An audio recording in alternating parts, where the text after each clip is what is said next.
qu'il s'agissait de ballons-sondes. Mais si ces objets étaient réellement des ballons-sondes, comment expliquer la décision qui s'en est suivie? Faire décoller d'urgence un avion de chasse. Et qu'a vu son pilote? Il y avait environ 5 ou 7 objets, avec des clignotements verts, rouges et blancs. Ils se déplaçaient rapidement, avant de grimper d'un coup.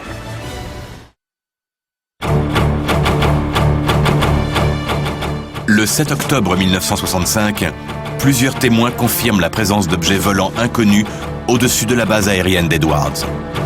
Un document de l'armée de l'air, jusqu'ici classifié, stipule catégoriquement qu'il s'agissait de ballons-sondes, même si selon un enregistrement de la tour de contrôle, Edwards ne disposait pas d'un tel équipement. Vous êtes en train de lancer des ballons à Edwards? Des ballons? Oui, pas que je sache. Edwards n'a pas d'unité radiosonde. Donc aucune raison de lancer quoi que ce soit.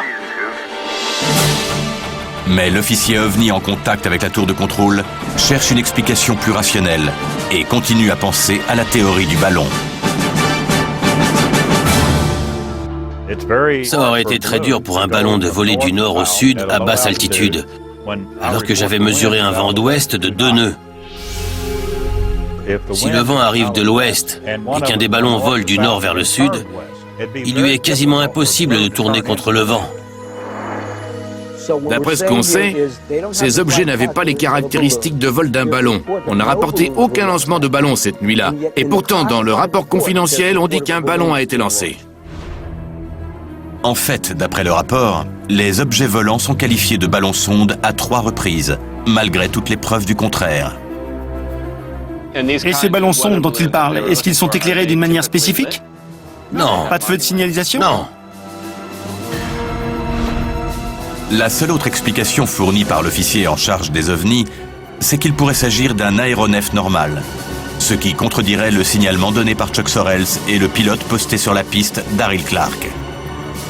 Sorrell fait clairement entendre son opinion. L'officier OVNI l'a vu et dit que c'est un avion, pas moi.